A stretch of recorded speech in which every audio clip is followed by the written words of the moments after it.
Hi friends.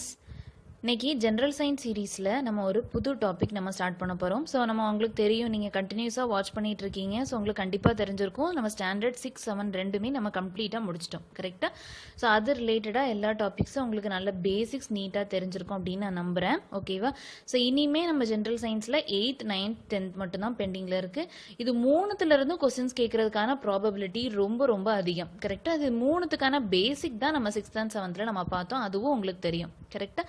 So அது basics எல்லாமே நீங்கள் ஸ்ட்ராங்காக இருப்பீங்க. ஸோ நம்ம 8th, 9th, 10th டாபிக் வைஸாக நம்ம மூவ் பண்ணலாம். ஸோ ஸ்டாண்டர்ட் 8 ஃபஸ்ட்டு, அதே மாதிரி 9 ஃபஸ்ட்டு, அது செகண்ட், அதே மாதிரி 10th தேர்டு, அந்த மாதிரி நம்ம பார்க்காம நம்ம ஒரு டாபிக் எடுத்துகிட்டு அதே டாப்பிக்கோட கண்டினியூஷன் தான் 3 ஸ்டாண்டர்ட்ஸ்லேயும் நமக்கு கண்டினியூ ஆகுது, சரியா.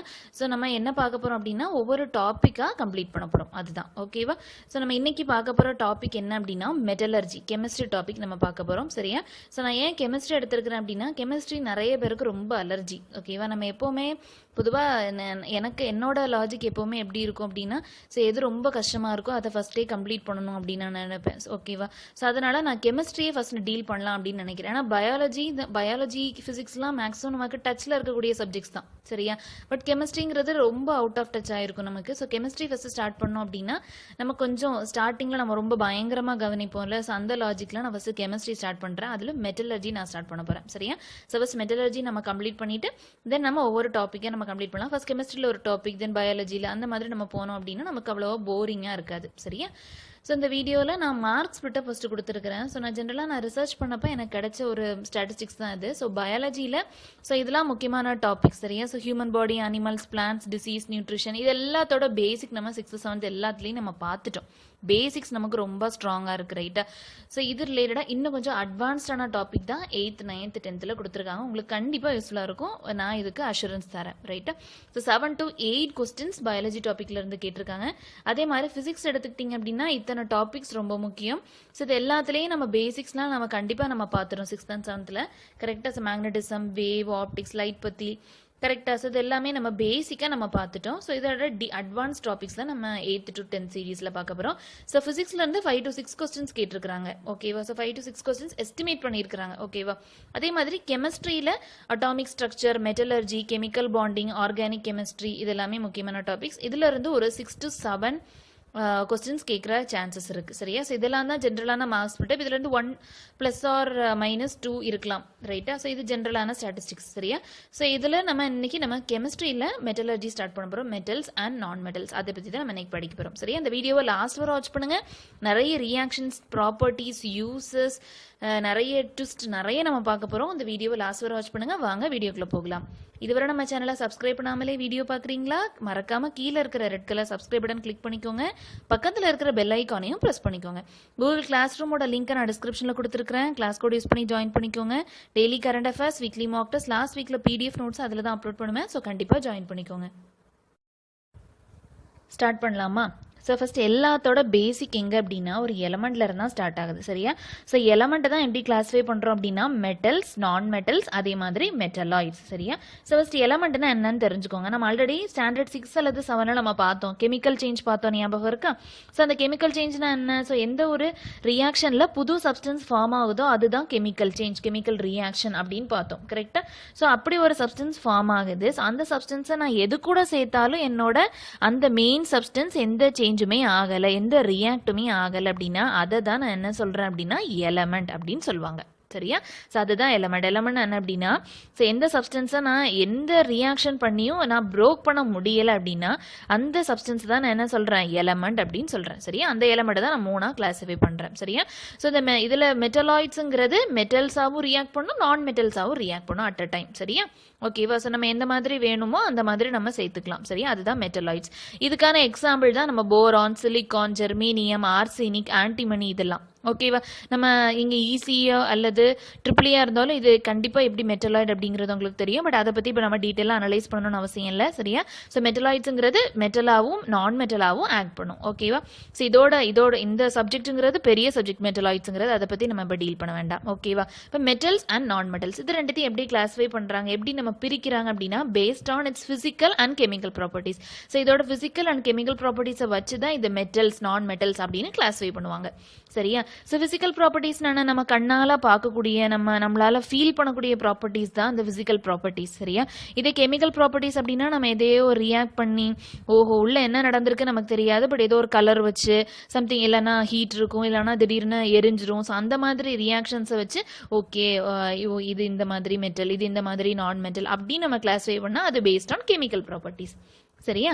ஸோ ஃபர்ஸ்ட் ஃபிசிக்கல் ப்ராப்பர்ட்டிஸ்னா என்னெல்லாம் அப்படின்னா இந்த ஹார்ட்னஸ், ஸோ ஹார்டாக இருக்கா சாஃப்டாக இருக்கா, லஸ்டர்னஸ் நம்ம ஆல்ரெடி பார்த்தோம். லஸ்டர்னா என்ன? ஷைனிங். கரெக்டாக?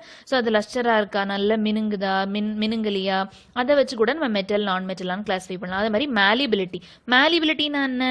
ஸோ நம்ம ஒரு மெட்டல், ஏதோ மெட்டல் இல்லை, ஏதோ ஒரு மெட்டீரியலை நம்ம ஹேமர், இந்த சுத்தியல் இருக்குல்ல, ஸோ சுத்தியலை வச்சு நல்லா நம்ம அடிச்சு நம்ம தின் ஷீட்ஸாக நம்ம கொண்டு வந்தோம் அப்படின்னா அதுதான் மேலிபிலிட்டி. அந்த ப்ராப்பர்ட்டி தான் மேலிபிலிட்டி அப்படின்னு சொல்லுவாங்க. சரியா? சோ தின் ஷீட்ஸா கொண்டு வரதா மேலிபிலிட்டி, தின் ஷீட்ஸ். ஓகேவா? இதே அந்த மெட்டீரியலை நம்ம ஒயரா கொண்டு வந்தோம்னா அந்த ப்ராப்பர்ட்டி தான் டக்டிலிட்டி. சரியா? இது ரெண்டுமே கன்ஃபியூஸ் ஆகும்.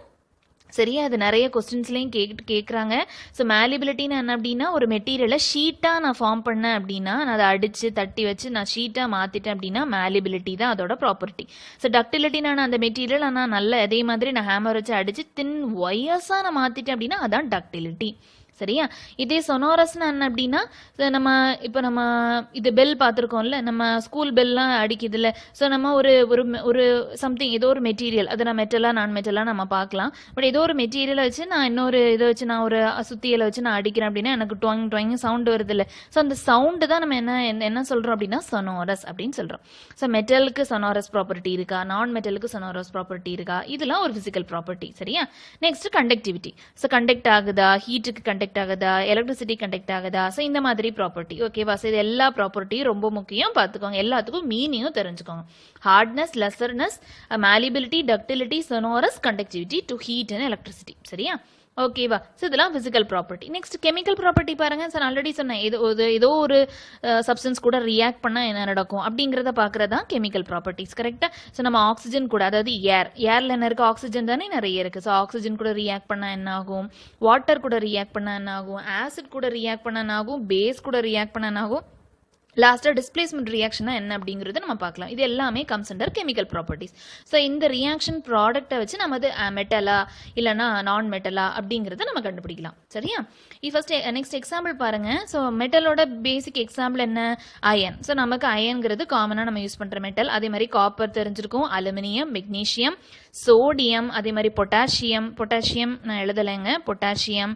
ஓகேவா? ஸோ அதே மாதிரி லெட், பிபினா லெட். சரியா? Zinc, mercury. இது எல்லாம் நான் ஏன் கெமிக்கல் ஃபார்முலா எழுதியிருக்கேன்னா அப்போ தான் உங்களுக்கு நல்ல ஞாபகம் இருக்கும். சரியா? ஸோ அயன், காப்பர், அலுமினியம், அதே மாதிரி magnesium, sodium, potassium, lead, zinc, அதே மாதிரி மெர்க்குரி. இன்னொன்று நான் ரெண்டெண்ணம் விட்டுருக்கேன், என்ன அப்படின்னா கோல்டு, சில்வர், இது மாதிரி நிறைய இருக்கு மெட்டல்ஸ்க்கு எக்ஸாம்பிள். சரியா? ஸோ இது எல்லாமே கன்சிடர் மெட்டல்.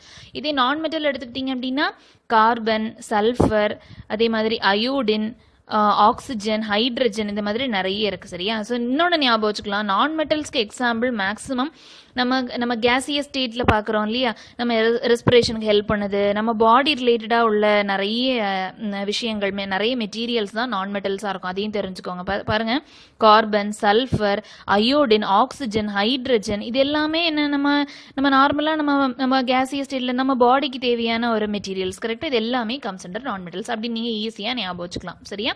ஸோ சிங்கிறது நான் கார்பன் தான் சொல்லியிருக்கேன், காப்பர் கிடையாது, சியூ தான் காப்பர். அதே மாதிரி எஸ்ங்கிறது சல்ஃபர், ஐங்கிறது அயன் கிடையாது, அயோடின். சரியா? இது எல்லாமே தெரிஞ்சுக்கோங்க. அதுக்காக தான் நான் கெமிக்கல் நேம் எழுதியிருக்கேங்க. சரியா? ஓகேவா? ஸோ இது எல்லாமே தான் ஜென்ரலா. ஓகேவா? இப்போ நம்ம என்ன பார்க்க போறோம் அப்படின்னா, ஸோ இதோட பிசிக்கல் ப்ராப்பர்ட்டிஸ் எப்படி, கெமிக்கல் ப்ராப்பர்ட்டிஸ் எப்படி டிஃபரன்ஷியேட் பண்ணலாம், அதோட ரியாக்ஷன்ஸ் அண்ட் தென் யூசஸ், இதெல்லாம் தான் நம்ம இந்த வீடியோவில் பார்க்க போறோம். சரியா? ஸ்டார்ட் பண்ணலாமா?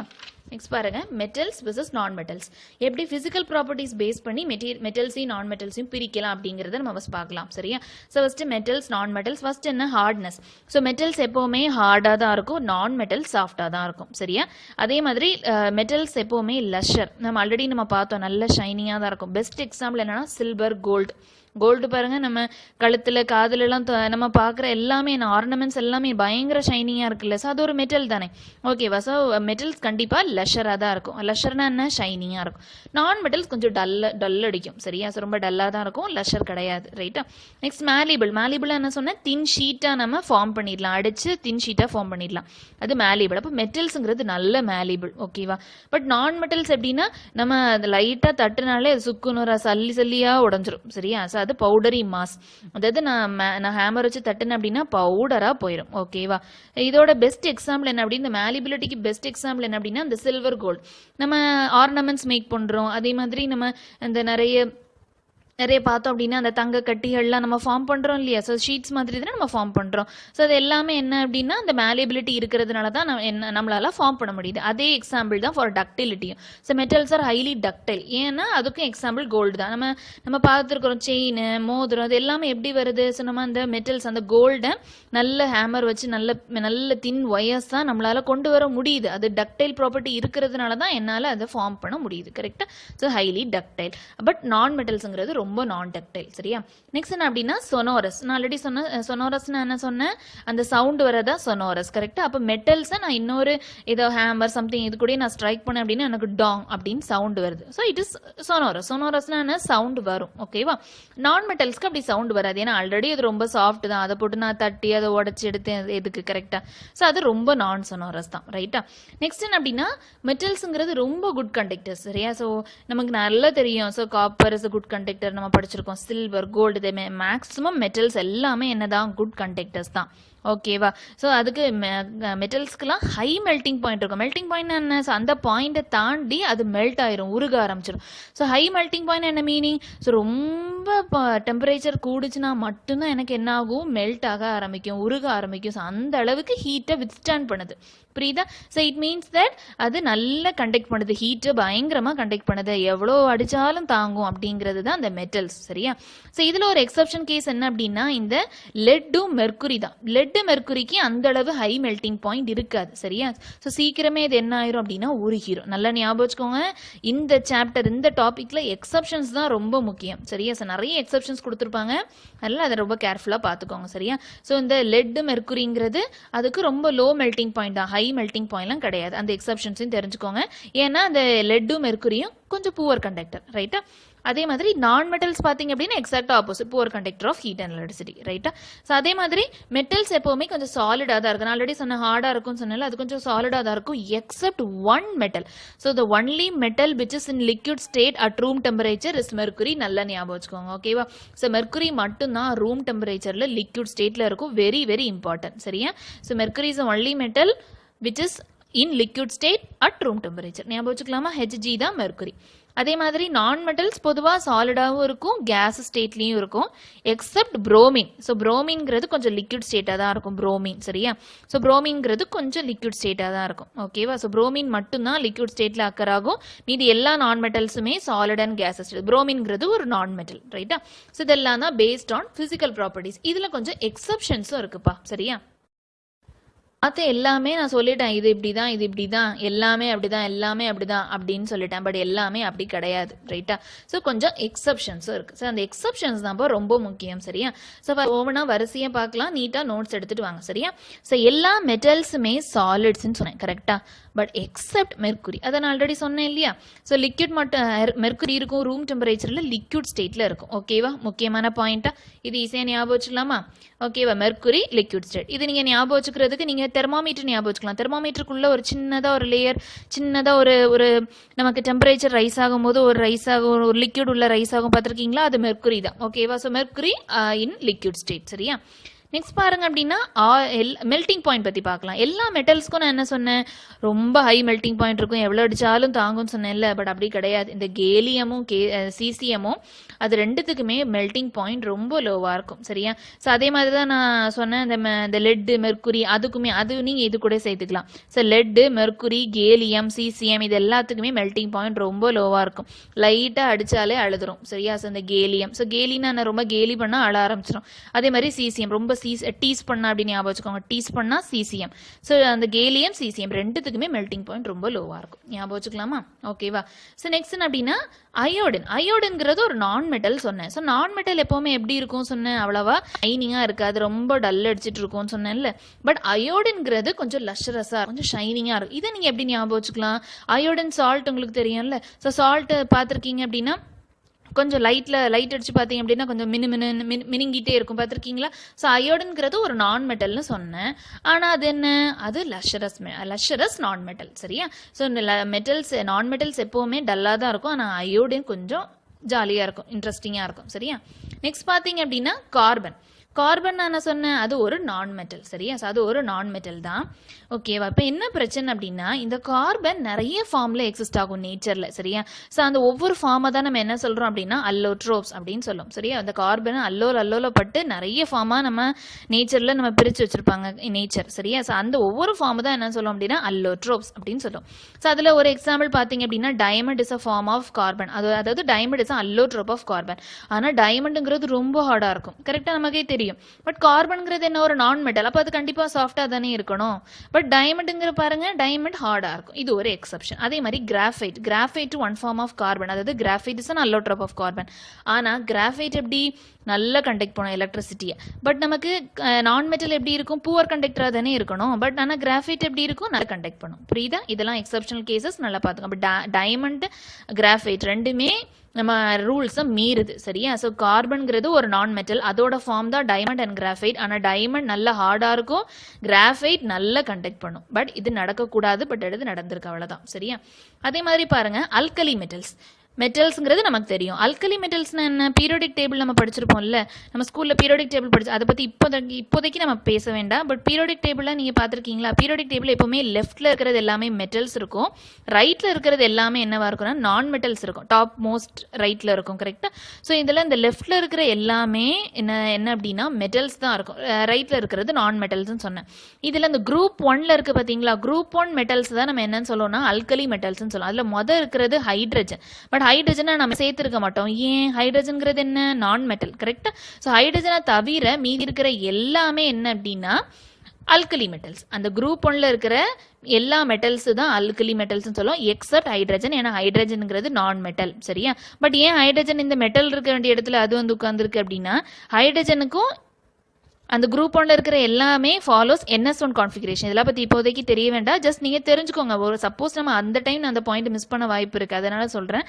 ஏன் அப்படின்னா இந்த குரூப் 1ல எல்லாமே ஃபாலோஸ் NS1 கான்ஃபிகரேஷன். சரியா? அதனால அந்த ஹைட்ரஜன் தப்பி தவிர இந்த குரூப்ல, அந்த கேர்ள்ஸ் குரூப்ல பாய் இந்த மாதிரி இங்க உட்காந்துருச்சு. சரியா? மற்றபடி என்ன விஷயம் அப்படின்னா மீதி ஹைட்ரஜனை தவிர மீதி இருக்கிற எல்லா மெட்டல்ஸுமே என்னன்னா alkali metals. Hydrogen is a நான் மெட்டல், அது நல்லா ஞாபகம் வச்சுக்கோங்க. சரியா? ஃபார் இன்ஸ்டன்ஸ் அல்கலி மெட்டலோட எக்ஸாம்பிள் தான் என்னன்னா லித்தியம், சோடியம், பொட்டாசியம், இந்த மாதிரி மெட்டல்ஸ் தான் நம்ம அல்கலி மெட்டல்ஸ் அப்படின்னு சொல்லுவோம். சரியா? ஸோ நான் என்ன சொன்னேன், மெட்டல்ங்கிறது ரொம்ப ஹார்டா இருக்கும் சொன்னேன். ஆனால் அந்த அல்கலி மெட்டல் ரொம்ப அநியாயத்துக்கு சாஃப்டா இருக்கும். நீங்க நைஃபை வச்சு கட் பண்ணீங்க அப்படின்னா அழகா கட் ஆகிட்டே போயிட்டே இருக்கும். சரியா? அதோட டென்சிட்டி ரொம்ப லோவா இருக்கும், மெல்டிங் பாயிண்ட் ரொம்ப லோவா இருக்கும். நான் ஆல்ரெடி சொன்னேன் மெட்டல்ஸ்க்கு மெல்டிங் பாயிண்ட் அதிகமாக இருக்கும்னு சொன்னேன்ல. ஆனால் இந்த அல்கலி மெட்டல்ஸ்க்கு மெல்டிங் பாயிண்ட் ரொம்ப லோவா இருக்கு. ஏன் அப்படின்னா அது ரொம்ப சாஃப்ட். லைட்டாக நீங்கள் அப்படின்னாலே உங்களுக்கு என்ன ஆயிரும் அப்படின்னா நைஃபை வச்சு லைட்டாக கட் பண்ணாலே கட் ஆயிரும். புரியுதா? இதையும் தெரிஞ்சு, இதெல்லாம் எக்ஸப்ஷன். சரியா? ஓகேவா?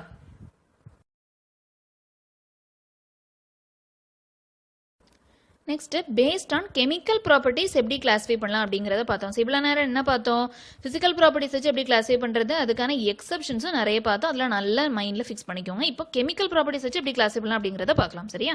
ஸோ ஃபர்ஸ்ட் நான் சொன்னேன் ஆல்ரெடி, நான் ஆக்சிஜன் ஏர் கூட எப்படி ரியாக்ட் ஆகுது அதை வச்சு எப்படி டிஃபரன்ஷியேட் பண்ணலாம் அப்படின்னு சொன்னேன். கரெக்டாக? ஸோ மெட்டல்ஸ் எப்படி ஏர் கூட ரியாக்ட் ஆகுறது அப்படி நம்ம 6th 7th நம்ம டீட்டெயிலாக பார்த்தோம். ஞாபகம் இருக்கா? ஸ்லைட் வச்சுன்னு எக்ஸாம்பிள்ஸ் வச்சு பார்த்தோம். ஸோ மெட்டல் எப்போவுமே ஆக்சிஜன் கூட சேர்ந்தா அது மெட்டல் ஆக்சைடாக மாறிடும். ஆக்சிடேஷன் நடந்துரும். மெட்டல் ஆக்சிஜன் கூட சேர்ந்து மெட்டல் ஆக்சைடா மாறிடும். அது ஃபர்ஸ்ட் தெரிஞ்சுக்கோங்க. ஸோ காப்பருங்கிறது ஒரு மெட்டல், அது ஆக்சிஜன் கூட சேர்ந்தா காப்பர் ஆக்சைடா மாறும். அலுமினியம் எடுத்துக்கிட்டீங்கன்னா அலுமினியம் ஆக்சைடா மாறும். அயன் எடுத்துக்கிட்டீங்கன்னா அது என்ன ஆயிரும், அயன் ஆக்சைடா மாறும். இது என்ன reaction, this is called rusting of iron. இது நம்ம ஆல்ரெடி பார்த்தோம் இல்லையா. ஸோ அயன் எப்போவுமே நம்ம ரொம்ப ஏர்ல வச்சோம் அப்படின்னா அந்த ஏர்ல இருக்கிற மாய்ஸ்டர் கண்டென்ட் சேர்ந்து அது என்னவா மாறிடும், அயன் ஆக்சைடா மாறிடும். அதை ஆல்ரெடி நம்ம பார்த்தோம். ஸோ இந்த அயன் ஆக்சைடு தான் நம்ம என்ன சொன்னோம், ரஸ்ட் அப்படின்னு சொன்னோம். கரெக்டா.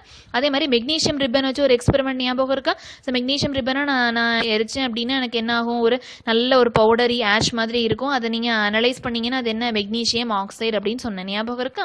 அது ஒரு ஆக்சைடு. நெக்ஸ்ட் அதே மாதிரி காப்பர் பாத்தீங்க அப்படின்னா காப்பர் ஆக்சிஜன் கூட சேர்ந்து, அதே மாதிரி ஆக்சிஜன் பிளஸ் வாட்டர், அதாவது இந்த மாய்ஸ்டர் கண்டென்ட் இது எல்லாத்து கூட சேர்ந்து எனக்கு என்ன ஆகும் அப்படின்னா இந்த ஏர் கண்டென்ட், இது எல்லாமே ஏர் கண்டென்ட் கூட சேர்ந்து எனக்கு காப்பர் ஹைட்ராக்சைடு காப்பர் கார்பனேட்டும் ஃபார்ம் ஆகுது. இதனாலதான் நம்ம பார்த்துருக்கோமா, நிறைய காப்பர்ஸ்லாம் ரொம்ப நாள் வெளியிலேயே வச்சுட்டோம் இல்லைன்னா தண்ணியில் அப்படியே வச்சுட்டோம் அப்படின்னா என்ன ஆகும், கொஞ்ச நாள் கழிச்சு பச்சை கலர்ல வரும்ல.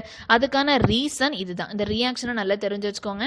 ஸோ ஏன் அப்படின்னா காப்பர் அந்த ஆக்சிஜன்ல இருக்கிற கேசஸ் கூட ரியாக்ட் ஆகி எனக்கு என்ன ஆகும் அப்படின்னா காப்பர் ஹைட்ராக்சைடும் காப்பர் கார்பனேட்டும் ஃபார்ம் பண்ணும். இதுதான் reason for my green colour. இந்த காப்பர் வெசல்ஸ் கிரீன் கலரா ஃபார்ம் ஆகுதுல, ஒரு கிரீன் கலர் கோட் ஃபார்ம் ஆகுதுல, அதுக்கான ரீசன் இதுதான். சரியா. இந்த எந்த ரியாக்ஷனுமே நான் பேலன்ஸ் பண்ணல. இப்போதைக்கு பேலன்சிங் ரியாக்ஷன் பத்தி தெரிஞ்சுக்க வேண்டாம். ஏன் அப்படின்னா பேலன்ஸ் பண்றதுல நமக்கு டைம் போயிடும், கன்ஃபியூஸும் ஆகும். சரியா. இப்போதைக்கு நமக்கு வேண்டியது என்ன அப்படின்னா அந்த ப்ராடக்ட் தான் நமக்கு தேவை. சரியா. நெக்ஸ்ட் அப்படின்னா இதுல இருந்து நான் என்ன சொல்லிக்கலாம் அப்படின்னா, ஸோ ஒரு மெட்டல் ஆக்சிஜன் கூட ரியாக்ட் ஆகும்போது ஒரு மெட்டல் ஆக்சைடு கிடைக்குதுன்னு நான் சொன்னேன். அந்த மெட்டல் ஆக்சைடு கூட நான் கொஞ்சம் வாட்டர் சேர்த்து சொல்யூஷனாக ஃபார்ம் பண்ணுறேன். சொல்யூஷன் ஃபார்ம் பண்ணிட்டு நான் ஒரு ப்ளூ லிட்மஸ் பேப்பரோ ஒரு ரெட் லிட்மஸ் பேப்பரோ நான் போட்டு நான் டெஸ்ட் பண்ணுறேன். ஏன் லிட்மஸ் பேப்பர் போடுறோன்னு தெரியல, ஆசிடா பேஸா அப்படின்னு பார்க்கறதுக்கு நம்ம என்ன டெஸ்ட் பண்ணணும், ஒரு லிட்மஸ் பேப்பர் டெஸ்ட் ஞாபகம் இருக்கா. ஸோ நான் ரெட் லிட்மஸ் பேப்பர் போட்டு அது ப்ளூவாக மாறுச்சு அப்படின்னா பேஸ் இருக்குன்னு அர்த்தம். அதே நேரம் ப்ளூ லிட்மஸ் பேப்பர் போட்டு ரெட்டா மாறுச்சு அப்படின்னா என்ன அர்த்தம், ரெட் ஆசிட் ஞாபகம் இருக்கா. பி ப்ளூ பேசிக் பிபி ஞாபகம் இருக்கா. ஓகேவா. ஸோ அந்த ரியாக்ஷன் தான். நான் அந்த ஆக்சைடை நான் வாட்டர் கூட சேர்த்து நான் சொல்யூஷனாக ஃபார்ம் பண்ணி நான் ஒரு ரெட் லிட்மஸ் பேப்பர் போடுறேன்ப்பா. அப்போ எனக்கு என்ன ஆயிரும், ப்ளூவாக மாறிடும். ஏன் அப்படின்னா இந்த மெட்டல் ஆக்சைடு எல்லாமே பேசிக் இன் நேச்சர் ஜெனரலி. இது ஞாபகம் வச்சுக்கோங்க. ஜெனரலி மோஸ்டா மெட்டல் ஆக்சைடு எப்படி தான் இருக்கும், பேசிக்காக தான் இருக்கும். சரியா. பேசிக்னா என்ன, பேசிக்னா ஹைட்ராக்சைடு ஞாபகம் இருக்கா. OH ஹைட்ராக்சைடு கண்டென்ட் எல்லாமே ஹைட்ராக்சைடு அயன் இருந்தாலே இது என்னதான், பேசிக் தான். ஞாபகம் இருக்கா. ஓகேவா. ஸோ இந்த ஆக்சைடு சொல்யூஷன் கூட நான் ரெட் லிட்மஸ் பேப்பர் நான் சேர்த்தேன் அப்படின்னா எனக்கு என்ன கலரா மாறிடும், ரெட் ப்ளூவா மாறிடும். Red means basic in nature அப்படிங்கிறது மீனிங். சரியா. இதோட எக்ஸப்ஷன் என்னன்னு பார்த்துக்கோங்க. ஓகேவா. இந்த ரியாக்ஷன்லாம் பார்த்துட்டோம். இப்போ இதோட எக்ஸப்ஷன் என்னன்னு பாருங்க. சிங்க் ஆக்சைடு எடுத்துக்கோங்க. சிங்க் ஆக்சைடு அலுமினியம் ஆக்சைடு இது ரெண்டுமே அசிடிக்காவும் இருக்கும் பேசிக்காவும் இருக்கும். இது ரெண்டு நேச்சரும் இந்த ரெண்டு ஆக்சைடுக்கும் உண்டு. சரியா. ஸோ நான் சொன்னேன் எப்பவுமே பேசிக்கா இருக்காது, ஜென்ரலி பேசிக் அப்படின்னு தான் சொன்னேன். அதோட எக்ஸப்ஷன் கேஸ் தான் அது. சரியா. ஸோ இது ரெண்டுமே தான் நான் என்ன சொல்றேன் அப்படின்னா ஆம்ஃபோடெரிக் ஆக்சைடு அப்படின்னு சொல்லுவாங்க. சரியா. ஆம்ஃபிபியன் ஞாபகம் இருக்கு. ஆம்ஃபிபியன் என்ன, லேண்ட்லயும் இருக்கும் வாட்டர்லயும் இருக்கும். அதே லாஜிக் தான். அது ஆம்ஃபோனா ரெண்டுமே இப்படியும் இல்லை அப்படியும் இல்லை அப்படிங்கிற மீனிங் தான் அந்த ஆம்ஃபோ. சரியா. ஸோ இந்த சிங்க் ஆக்சைடு அலுமினியம் ஆக்சைடு இது ரெண்டுமே, சிங்க்குங்கிறது ரொம்ப பிடிவாதமான ஒரு ஆள், அது நீங்க இந்த வீடியோ முடியும் போது உங்களுக்கு புரியும். ஸோ சிங்க் அலுமினியம் ரெண்டுமே என்ன அப்படின்னா அங்கேயும் இருக்கும் அங்கேயும் பேசும் இங்கேயும் பேசும். அதே மாதிரி அசிடிக்காவும் இருக்கும் பேசிக்காவும் இருக்கும். அதனாலதான் அது என்னன்னு சொல்றோம், ஆம்ஃபோடெரிக் ஆக்சைடு அப்படின்னு சொல்றோம். ரைட்டா.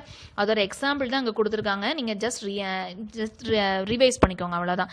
ஸோ இந்த அலுமினியம் ஆக்சைடு நான் சொன்னேன்ல, அந்த அலுமினியம் ஆக்சைடு ஆம்ஃபோடெரிக் ஆக்சைடுன்னு சொன்னேன்ல.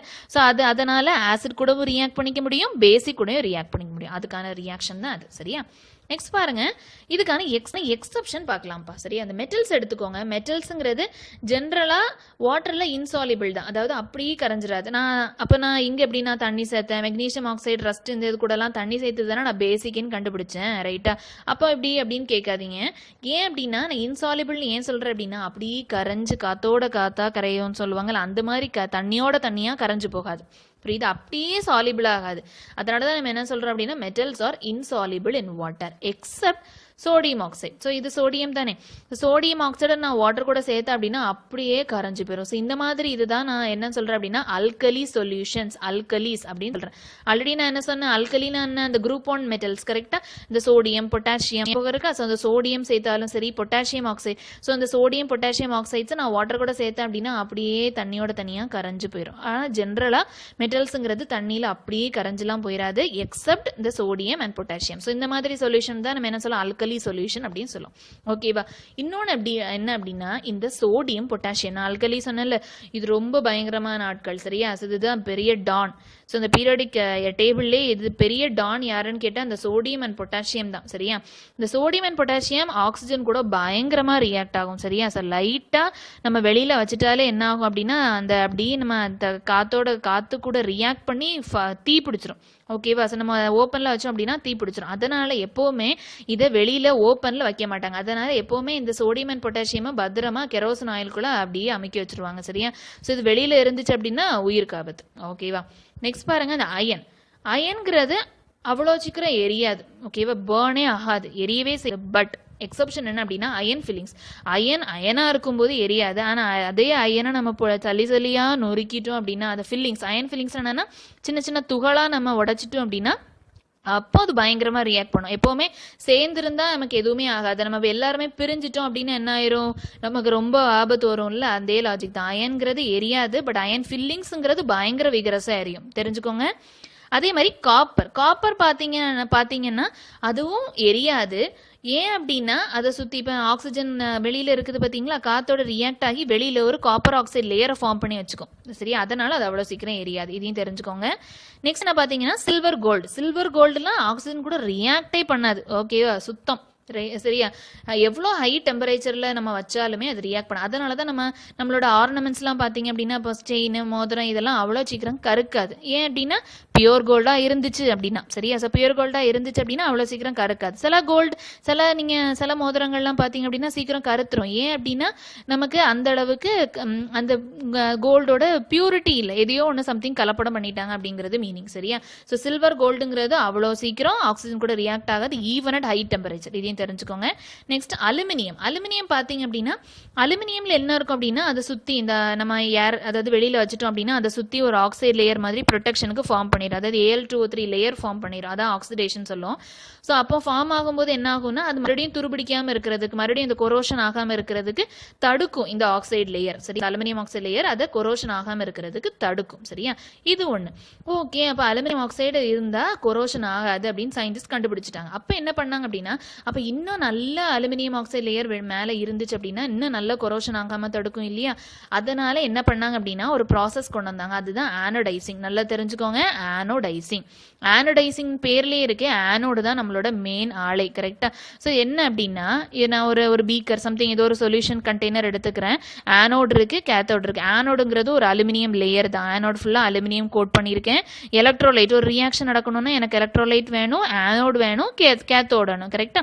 ஆனோடுங்கிறது என்ன? Positive terminal. கேத்தோடுங்கிறது நெகட்டிவ் டெர்மினல். ஆல்ரெடி நம்ம நிறைய வீடியோஸ்ல நம்ம பார்த்தோம்.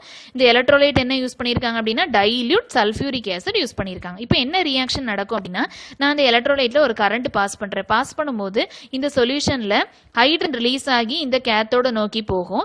அதே நேரம் ஆக்சிஜன் ரிலீஸ் ஆகி இந்த அலுமினியம் ஆனோடு இருக்கு பாத்தீங்களா, அந்த அலுமினியம் நோக்கி போகும். இப்படி போகும்போது அலுமினியம் ஆக்சிஜன் ரியாக்ட் ஆகி ஒரு Al2O3 ஆக்சைடு லேயர் ஃபார்ம். அந்த Al2O3 ஆக்சைடு லேயர் இருக்கு இல்லையா, அந்த ஃபிலமெண்ட் அந்த லேயரை தான் நம்ம இந்த அலுமினியம் சுத்தி கோட் பண்ணிடுவோம். ஓகேவா? அப்படி கோட் பண்றதுனால நமக்கு என்ன ஆகும்? கொரோஷனை தடுக்கும். ஓகேவா? அப்ப ஆனோடைசிங் is a process which resist corrosion. அவ்வளவுதான். கொரோஷனை தடுக்கிறதுக்காக நம்ம யூஸ் பண்ற ப்ராசஸ் தான் அந்த ஆனோடைசிங். இதையும் தெரிஞ்சுக்கோங்க. சரியா? இது எல்லாமே தான் ஆக்சிஜன் கூட ரியாக்ட் பண்ணா மெட்டல்ஸ் எப்படிலாம் ரியாக்ட் ஆகும், அதோட எக்ஸெப்ஷன் கேசஸ்லாம் இதான். சரி? அடுத்து நான் மெட்டல்ஸ் எப்படி ஏர் கூட ரியாக்ட் பண்ணுது அப்படிங்கறத பாருங்க. ஸோ சல்ஃபர் எடுத்துக்கோங்க. சல்ஃபர்ங்கிறது ஒரு நான் மெட்டல் சொன்னேன்ல. ஸோ அந்த சல்ஃபர் ஆக்சிஜன் கூட ரியாக்ட் பண்ணா sulphur dioxide gas form ஆயிரும். அப்போ அந்த சல்ஃபர் டை ஆக்சைடை நான் வாட்டர் கூட சேர்த்தேன் அப்படின்னா எனக்கு சல்ஃபரஸ் ஆசிட், சல்ஃபியூரிக் ஆசிட் கிடையாது, சல்ஃபரஸ் ஆசிட் ஃபார்ம் ஆயிரும். இதுல இருந்து என்ன சொல்றேன்? ஸோ நான் ஏர் கூட இருந்தேன் அப்படின்னா சல்ஃபர் டை ஆக்சைடுங்கிற ஒரு கேஸ் ஃபார்ம் ஆகும். அதை நான் தண்ணியில மிக்ஸ் பண்ணி சொல்யூஷன் ஆக்குனேன் அப்படின்னா எனக்கு என்ன ஆகும்? ஆசிட் தான் கிடைக்கும். இதே ரியாக்ஷன் தானே நம்ம அங்கேயும் பண்ணோம். அங்கே நான் தண்ணி கூட சேர்த்தேன்னா எனக்கு என்ன கிடைச்சது? அந்த ரெட் லிட்மஸ் பேப்பரை சேர்த்தா நான் ப்ளூ ஆச்சுன்னு சொன்னேன்ல, அப்போ பேசிக் இருக்குன்னு சொன்னேன்ல. இப்போ பாருங்க, இந்த சல்ஃபர் டை ஆக்சைடு சப்ஸ்டன்ஸை நான் வாட்டர் கூட சேர்த்தா எனக்கு என்ன கிடைக்குது? ஒரு ஆசிட் கிடைக்குது. It means generally non metallic oxides are acidic in nature. So எப்போ என்ன ஞாபகம் வச்சுக்கணும்? மெட்டல் ஆக்சைட்ஸ் எப்பவுமே என்னதான் ஜென்ரலி. ஓகே, அதை ஞாபகம் வச்சுக்கோங்க. பேசிக் நேச்சர், சில எக்ஸெப்ஷன் கேஸ் பார்த்துக்கோங்க. அதே மாதிரி நான் மெட்டல் ஆக்சைட்ஸ் எப்பவுமே என்ன? Acidic in nature. இது ரெண்டு பாயிண்ட்டுமே நல்லா ஞாபகம் வச்சுக்கோங்க. சரியா? நெக்ஸ்ட் இப்போ போகலாம். இது ஏரோட ரியாக்ஷன். இப்போ நெக்ஸ்ட் என்னன்னா வாட்டர் கூட எப்படி ரியாக்ட் பண்ணுது அப்படிங்கிறத பார்க்கலாம். வாட்டர்லேயும் என்ன இருக்கும், H2O கரெக்டா. ஸோ அதுலேயும் ஆக்சிஜன் இருக்கும். ஸோ சில ஆக்சிஜனில் இருக்கிற அதே கான்செப்ட் தான் இங்கேயும் வரும், சில ரியாக்ஷன். பட் எக்ஸப்ஷன் கேஸ் நிறைய இருக்கு, பார்க்கலாம். ஃபர்ஸ்ட் அப்படின்னா மெட்டல் கூட வாட்டர் சேர்ந்தா நமக்கு மெட்டல் ஆக்சைடு கிடைக்கும். பிளஸ் நமக்கு இதுதான் மெயின், ஒரு ஹைட்ரஜன் கேஸ் ஃபார்ம் ஆகும். சரியா. ஸோ இந்த ஹைட்ரஜன் கேஸ் தான் நமக்கு இண்டிகேட்டர் ஆஃப் இந்த மெட்டல்ஸ். சரியா. ஸோ இந்த மெட்டல் ஆக்சைடு இது கிடைச்சிருக்கு பார்த்தீங்களா, அந்த மெட்டல் ஆக்சைடு இதை நான் வாட்டர் கூட சேர்த்தேன் அப்படின்னா எனக்கு மெட்டல் ஹைட்ரோ ஆக்சைடு கிடைச்சிரும். ஓகேவா. ஸோ இதையும் தெரிஞ்சுக்கோங்க. ரைட்டா. நெக்ஸ்ட் அப்படின்னா நமக்கு வந்துட்டு பாருங்க இந்த டான். சரியா. அதாவது சோடியம் பொட்டாசியம். இந்த சோடியம் பொட்டாசியம் நான் நல்ல ஜில்லுன்னு தண்ணியில் வச்சேன் அப்படின்னா இந்த சோடியம் பொட்டாசியம் எப்படி அப்படின்னா ஜில்லு தண்ணி அதுக்கு ஒத்துக்கவே செய்யாது. சரியா. ஸோ ஒரு ஆஸ்துமா பேஷண்ட்னு வச்சுக்கோங்க, இல்லைன்னா நமக்கு ரொம்ப கார்த்திகை மாசத்து டைம் எவ்வளோ குளிராக இருக்கும் அந்த மாதிரி தான் அந்த சோடியம் பொட்டாசியம் கூட நல்ல ஜில்லுன்னு தண்ணி வச்சோம் அப்படின்னா பயங்கர விகரஸாக இருக்கும், ஃபயர் வந்துடும். நம்ம ஆல்ரெடி நம்ம பார்த்தோம் இல்லையா. ஸோ நம்ம ஆக்சிஜன் கூட வச்சோம்னா தீ பிடிச்சிரும்னு சொன்னால அதே லாஜிக் தான் இங்கேயும். ஓகேவா. அதுக்கான எக்ஸாம்பிள் தான் நாங்கள் சொல்லியிருக்கேன். சரியா. இப்போ நான் இது கூட நான் ஒரு கோல்டு வாட்டர் கூட நான் சேர்த்தேன் அப்படின்னா எனக்கு என்ன ஆகும் அப்படின்னு சொல்லிட்டு நான் அதை சொல்லியிருக்கேன். பயங்கர ஹீட் ரிலீஸ் ஆகும். சரியா. கூட ஒரு ஹைட்ரஜன் கேஸும் ஃபார்ம் ஆகும். ஓகேவா. பயங்கர விகரஸா இருக்கும் இந்த ரியாக்ஷன். அதே பாருங்க கால்சியம். கால்சியம் பார்த்தீங்க அப்படின்னா அதை நான் தண்ணி கூட சேர்த்தேன் அப்படின்னா கொஞ்சம் லெஸ்ஸாக தான் ரியாக்ட் பண்ணும். எவ்வளோதான் தண்ணி ஊற்றினாலும் அதே மாதிரி தான் இருக்கும். ஓகேவா. ஸோ இதோட ரியாக்ஷன் எப்படின்னா இந்த கால்சியம் தண்ணி கூட சேர்ந்துச்சு அப்படின்னா அப்படியே அக்யூ சொல்யூஷன் நல்லா கரைஞ்சு போயிடும். என்ன அப்படின்னா ஒரு ஹைட்ரஜன் கேஸ் ஃபார்ம் ஆயிரும். ஆனால் அந்த கால்சியம் ரொம்ப ஜாலி டைப். ஸோ நம்ம தண்ணி ஊற்றினாலும் அது என்ன ஆகிட்டு இருக்கும், அப்படியே ஃப்ளோட்டிங் ஆகிட்டே இருக்கும். ஏன் அப்படின்னா ஹைட்ரஜன் பபிள்ஸ் ஃபார்ம் ஆகும்ல, அந்த பபிள்ஸ் என்ன பண்ணும் அப்படின்னா அந்த கால்சியம் கூட நல்லா ஒட்டிக்கிட்டு, கால்சியம்னா நம்ம அந்த இது தானே சாக் பீஸில் இருக்கு இல்லையா. ஸோ சாக் பீஸ் அது எல்லாமே கால்சியமில் தானே, கால்சியம் காம்பவுண்ட்ஸ் தானே. சாக் பீஸ் நமக்கு தெரியும், அதில் நம்ம தண்ணி சேர்த்தோம் அப்படின்னு எப்படி பிசு பிசுன்னு இருக்கும், அதே மாதிரி அதே தான். ஸோ ஹைட்ரஜன் பபிள்ஸ் என்ன ஆகும்னா அந்த கால்சியம் கூட சேர்ந்து அப்படியே அதுக்கு மேலேயே ஃப்ளோட் ஆகிட்டே இருக்கும். சரியா. அது ஃப்ளோட் ஆகிட்டு ஜாலியாக இருக்கும், தண்ணி கூட நல்ல தண்ணியில் அப்படி மிதந்துட்டு இருக்கும். சரியா. அடுத்து மெக்னீஷியம் பாருங்க. மெக்னீஷியமுக்கும் கோல்டு வாட்டருக்கும் ஆகவே செய்யாது. சரியா. மெக்னீஷியமுக்கும் கோல்டு வாட்டருக்கும் சுத்தமாக ஆகாது. ஓகேவா. ஸோ அது என்ன பண்ணும் அப்படின்னா ஹாட் வாட்டர் கூட தான் எப்போவுமே ரியாக்ட் பண்ணும். சரியா. ஸோ அதுக்கு கோல்ட் வாட்டர் ஆகாது, ஹாட் வாட்டர் மட்டும்தான் அதுக்கு ஆகும் மெக்னீஷியம். சரியா. ஹாட் வாட்டர் கூட ரியாக்ட் பண்ணால் மெக்னீஷியம் ஹைட்ராக்சைடு ஒரு ஹைட்ரஜன் கேஸும் ஃபார்ம் ஆகும். ஆனால் இதுவும் அப்படிதான். ஹாட் வாட்டருக்கு நல்ல சூடு தண்ணியில் குளிக்கும் போது எவ்வளோ ஜாலியாக இருக்கும் இந்த மெக்னீஷியம். ஆனால் சில்லுன்னு தண்ணி ஊற்றணும் அப்படின்னா அவ்வளோதான், ரியாக்டே ஆகாது, அழ ஆரம்பிச்சிடும். சரியா. நெக்ஸ்ட் என்ன அப்படின்னா இந்த அலுமினியம் அயன் சிங்க். இது எல்லாமே நான் சொன்னேன்ல, சிங்க்குங்கிறது ஒரு பெரிய ஆளு, விவகாரமான ஆளுன்னு சொன்னேன்ல. இந்த அலுமினியம் அதே மாதிரி தான். அலுமினியம் அயன் சிங்க் இது மூணுமே கோல்டு வாட்டருக்கும் ரியாக்ட் ஆகாது, ஹாட் வாட்டருக்கும் ரியாக்ட் ஆகாது. அப்போ எதுக்கு தான் ரியாக்ட் ஆகும், ஸ்டீமுக்கு தான் ரியாக்ட் ஆகும். ஸ்டீம்னா ஆவி, லைட்டாக ஆவி இதாக்குனா போதும் அது பாட்டுக்கு ரியாக்ட் ஆகும். பட் இந்த ப்ராசஸ் ரொம்ப ஸ்லோவாக இருக்குது, இதையும் தெரிஞ்சுக்கோங்க. சரியா. ஸோ அலுமினியம் எப்போவுமே வாட்டர் கூட ரியாக்ட் ஆகும்போது எந்த ஸ்டேட்டில் ரியாக்ட் ஆகும், இதுதான் முக்கியம். கேசியஸ் ஸ்டேட்டில் தான் ரியாக்ட் ஆகும். ஸ்டீம்னா லிக்விட், கேசியஸ் ஸ்டேட்டில் இருந்துச்சுன்னா அதுதானே ஸ்டீம், ஆவி. கரெக்டாக, நீராவி. ஸோ எப்போவுமே வாட்டர், அதாவது அலுமினியம் அயன் சிங்க் மூணுமே ஸ்டீமில் தான் ரியாக்ட் ஆகும். அலுமினியம் ஆக்சைடாக ஃபார்ம் ஆகும், ஒரு ஹைட்ரஜன் கேஸும் ஃபார்ம் ஆகும். ஞாபகம் வச்சுக்கோங்க. ஓகேவா. ஸோ இது மூணுமே கொஞ்சம் பிடிவாதமான ஆட்கள். ஓகேவா. அடுத்து பாருங்க இந்த லெட், காப்பர், சில்வர், கோல்டு இது சுத்தம் தண்ணி கூட ரியாக்டே ஆகாது. ஜில்லுன்னு தண்ணி என்ன, வெந்நி என்ன, நீராவி என்ன, எது கூட இது ரியாக்ட் ஆகாது. இதுவும் தெரிஞ்சுக்கோங்க. So lead, copper, silver, gold iron கூட எந்த ரியாக்ஷனுமே இருக்காது. அப்படி ரியாக்ஷன் ஆச்சு அப்படின்னா தங்கம்லாம் என்னைக்கோ கருத்து இருக்கும். சரியா. நெக்ஸ்ட் நான் மெட்டல்ஸ் பாருங்க. இவ்வளோ தானே நம்ம மெட்டல்ஸ் பார்த்தோம். ரைட்டா. ஸோ நான் மெட்டல்ஸ் தண்ணி கூட ரியாக்டே பண்ணாது. ஓகேவா. ஆனால் ஏர் கூட ஆல்ரெடி நம்ம பார்த்தோம். நான் மெட்டல்ஸை நம்ம ஆக்சிஜன் கூட சேர்ந்தா எனக்கு என்ன ஆகும், ஒரு ஆக்சைடு ஃபார்ம் ஆகும். அதை நான் தண்ணி கூட சேர்த்துட்டு எனக்கு என்ன ஆசிடே ஃபார்ம் ஆகும். கரெக்டாக. அப்போ நான் மெட்டல்ஸ் காற்று கூட ரியாக்ட் பண்ணால் ரொம்ப விகரஸாக இருக்கும், அதையும் தெரிஞ்சுக்கோங்க. சரியா. ஆனால் தண்ணி கூட ரியாக்டே பண்ணாது. சரியா.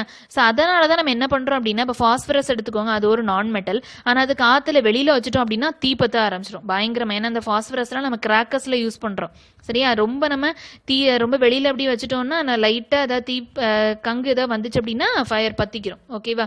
ஆனால் அதே இது தண்ணி கூட எந்த ரியாக்ஷனுமே இருக்காது. அதனால தான் அந்த ஃபாஸ்பரஸ் அப்படியே அடக்கி வைக்கிறதுக்கு நம்ம என்ன பண்ணுறோம் அப்படின்னா அது ஏதாவது தண்ணியில் ஏதாவது சேர்த்து ஸ்டோர் பண்ணி வச்சிருக்கிறோம். இதையும் தெரிஞ்சுக்கோங்க. சரியா. நான் மெட்டல்ஸ் தண்ணி கூட எந்த ரியாக்ஷனுமே ஆகாது.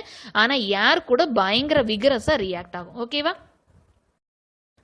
அடுத்து ஆசிட் கூட எப்படி ரியாக்ட் ஆகுது அப்படிங்கிறத பார்க்கலாம். ஃபர்ஸ்ட் மெட்டல்ஸ் பாருங்க, நான் மெட்டல்ஸ் பாருங்க. நான் மெட்டல்ஸ் ஆசிட் கூட ரியாக்ட் பண்ணவே செய்யாது, நமக்கு ப்ராப்ளமே இல்லை, படிக்கிறது வேலை மிச்சம், ரைட்டா? ஸோ நான் மெட்டல்ஸ் ஆசிட் கூட ரியாக்டே பண்ணாது, ஏன்னா நான் metals already acidic in nature தானே, கரெக்டா? ஸோ அது ஆசிட் கூட ரியாக்டே பண்ணாது. இப்போ மெட்டல்ஸ் பாருங்க, மெட்டல்ஸுங்கிறது பேசிக் இன் நேச்சர் சொன்னேன்ல. ஸோ மெட்டல்ஸ் எப்பவுமே ஆசிட் கூட டைல்யூட் சொல்யூஷன்ல ரியாக்ட் ஆகும்போது சால்ட் கிடைக்கும், ஹைட்ரஜன் கேஸ் கிடைக்கும். இந்த ரியாக்ஷன் ஆல்ரெடி நமக்கு தெரியும், ஞாபகம் இருக்கா? நியூட்ரலைசேஷன் ரியாக்ஷன் பார்த்தோம்ல, சால்ட்டும் வாட்டர் கிடைக்கும் சொன்னால, அதே மாதிரி ரியாக்ஷன் தானே இது. ஸோ மெட்டல்ஸ்ங்கிறது பேஸ் கூட ஒரு ஆசிட் சேர்ந்தா நமக்கு கண்டிப்பா என்ன கிடைக்கும்? ஒரு நியூ சப்ஸ்டன்ஸ் சால்ட் கிடைக்கும், கரெக்டா? நியூட்ரலைசேஷன் பார்த்தோம் இல்லையா, 6th ஸ்டாண்டர்ட்ல பார்த்தோம்னு நினைக்கிறேன், 6th 7th பார்த்தோம், ரைட்டா? ஓகேவா? ஆனா இந்த மெட்டல் நைட்ரிக் ஆசிட் கூட ரியாக்ட் பண்ணும்போது ஹைட்ரஜன் கேஸே ஃபார்ம் ஆகாது. ஏன் அப்படின்னா இந்த நைட்ரிக் ஆசிட் இருக்குல்ல, இந்த HNO3 நைட்ரிக் ஆசிட், இந்த நைட்ரிக் ஆசிட்ங்கிறது ரொம்ப ஸ்ட்ராங் ஆக்சிடைசிங் ஏஜென்ட். அது என்ன பண்ணும் அப்படின்னா ப்ராடக்ட்டை ஹைட்ரஜன் கேஸ் கொடுக்கறதுக்கு பதிலாக அதை ஆக்சிடைஸ் பண்ணிவிட்டு வாட்டரா ஃபார்ம் பண்ணிடும், புரியுதா? அதனால நமக்கு ஹைட்ரஜன் கேஸ் கிடைக்காது. அது ஒரு ரீசன், நல்ல ஞாபகம் வச்சுக்கோங்க, ரைட்டா? அதே மாதிரி மெக்னீசியம் அண்ட் மேங்கனீஸ், இது ரெண்டையும் எடுத்துக்கிட்டீங்க அப்படின்னா இது ரெண்டுமே மெட்டல் தானே. மெக்னீசியம், மேங்கனீஸ் இது ரெண்டுமே மெட்டல். இது என்ன பண்ணும் அப்படின்னா இந்த நைட்ரிக் ஆசிட் கூட ரொம்ப டைல்யூட்டா இருந்துச்சுன்னா ரியாக்ட் பண்ணிக்கும், புரியுதா? நான் என்ன சொன்னேன், மெட்டல் நைட்ரிக் ஆசிட் கூட ரியாக்ட் பண்ணும்போது ஹைட்ரஜன் கேஸே ஃபார்ம் பண்ணாது, ஏன்னு நம்ம பார்த்தோம். ஆனா இந்த மெக்னீசியம் அண்ட் மேங்கனீஸ் என்ன பண்ணும் அப்படின்னா ரொம்ப டைல்யூட்டான நைட்ரிக் ஆசிட் கூட ரியாக்ட் பண்ணி ஹைட்ரஜன் கேஸை ஃபார்ம் பண்ணும், புரியுதா? ஸோ மற்றபடி ஹைட்ரஜன் கேஸ் ஃபார்ம் ஆகாது. ஆனால் இந்த மெக்னீசியம் அண்ட் மேங்கனீஸ் கூட நைட்ரிக் ஆசிட் சேரும்போது ஹைட்ரஜன் கேஸ் ஃபார்ம் ஆகிடும், ப்ரொவைடட் நைட்ரிக் ஆசிட் ரொம்ப டைல்யூட்டாக இருக்கணும், சரியா? ஸோ இந்த மெக்னீசியமோட ஹைட்ரஜன் பபிள்ஸோட ஃபார்மேஷன் ரொம்ப ஸ்பீடாக இருக்கும், ரேட் ஆஃப் ஃபார்மேஷன் ரொம்ப ஸ்பீடாக இருக்கும், ஸ்பீடாக அந்த பபிள்ஸ் ஃபார்ம் ஆயிரும், சரியா? நெக்ஸ்ட் பாருங்க, இந்த காப்பருங்கிறது ஒரு மெட்டல் தானே.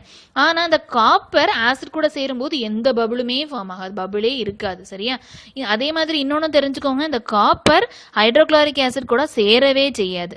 காப்பருக்கும் ஹைட்ரோக்ளோரிக் ஆசிடுக்கும் ஆகவே செய்யாது, ஏன்னா இங்கேயும் சி இருக்கு இங்கேயும் சி இருக்கு அப்படின்னு ஞாபகம் வச்சுக்கோங்க. ஆனா காப்பர் சல்ஃபியூரிக் ஆசிட் கூட நல்ல ஒரு ஃப்ரெண்ட், சரியா? காப்பரும் சல்ஃபியூரிக் ஆசிடும் நல்ல ரியாக்ட் ஆகும், காப்பர் சல்ஃபேட்டா ஃபார்ம் ஆகும். ஆனா காப்பரும் ஹைட்ரோக்ளோரிக் ஆசிடும் ரியாக்டே ஆகாது, இதையும் தெரிஞ்சுக்கோங்க, சரியா?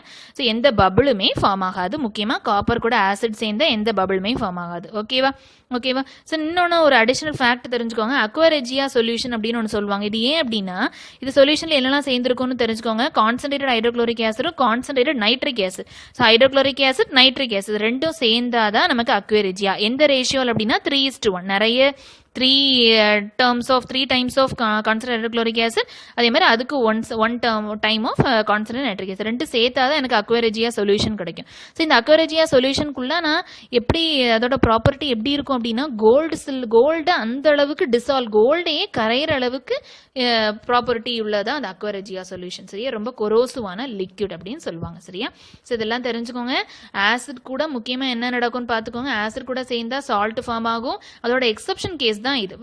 மெயின் விஷயம் தெரிஞ்சுக்கோங்க, அதுக்கப்புறம் எக்ஸப்ஷன் கேஸ் பாருங்க. இந்த மெட்டல் கூட நைட்ரிக் ஆசிட் சேர்ந்தா ஹைட்ரஜன் கேஸ் ஃபார்ம் ஆகாது. அதுல ஒரு எக்ஸப்ஷன் தான் manganese and magnesium and manganese. அது ரொம்ப டைல்யூட் நைட்ரிக் ஆசிடா இருந்துச்சுன்னா ஹைட்ரஜன் கேஸ் ஃபார்ம் ஆகும். அதே நேரம் காப்பர் ஆசிட் கூட சேர்ந்தா பபிளே ஃபார்ம் ஆகாது. அதே நேரம் காப்பருக்கும் ஹைட்ரோக்ளோரிக் ஆசிடுக்கும் ஆகாது, சல்ஃபியூரிக் ஆசிட் கூட நல்லா ஆகும், சரியா? நெக்ஸ்ட் பேசஸ் அப்படின்னு நான் சொன்னேன், நான் மெட்டல்ஸ் ஆசிட் கூட ரியாக்டே பண்ணாது, கரெக்டா? இப்போ பேசஸ் கூட எப்படி ரியாக்ட் பண்ணுது மெட்டல்ஸ் அப்படிங்கறத பார்க்கலாம். ஸோ மெட்டல்ஸ் பேஸ் கூட ரியாக்ட் பண்ணும்போது அகெயின் ஹைட்ரஜன் கேஸ் தான் ஃபார்ம் ஆகும். நான் மெட்டல்ஸ்க்கும் பேஸ்க்கும் ரியாக்ஷன் ரொம்ப காம்ப்ளெக்ஸா இருக்கும், அதை பத்தி பெருசா டீட்டெயிலாக எதுவுமே கொடுக்கல. ஹைட்ரஜன் கேஸ் மட்டும் ஃபார்ம் ஆகும், அதை மட்டும் தெரிஞ்சுக்கோங்க. இதனால தான் ஒரு பாப் சவுண்ட் மாதிரி வரும். ஆல்ரெடி இங்கே நான் சொல்ல மறந்துட்டேன், ஒரு பாப் சவுண்ட் மாதிரி வரும், சரியா?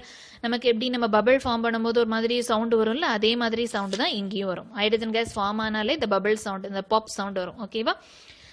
நெக்ஸ்ட் என்ன டிஸ்பிளேஸ்மெண்ட் ரியாக்ஷன் பத்தி பார்க்கலாம். இதுவும் ஒரு chemical property of metals and non metals தான், ஓகேவா? ஸோ நான் ஒரு 5 பீக்கர் எடுத்துக்கிறேன், ஓகேவா? ஸோ அந்த 5 பீக்கர்ல கொஞ்சம் லிக்விட் சேர்த்துருக்கிறேன். அதே மாதிரி ஒவ்வொரு பீக்கர்லையும் நான் என்ன சேர்க்கிறேன்னு பாருங்க. அந்த மொதல் பீக்கர்ல காப்பர் சல்ஃபேட்டும் சிங்க்கும் சேர்க்கிறேன்.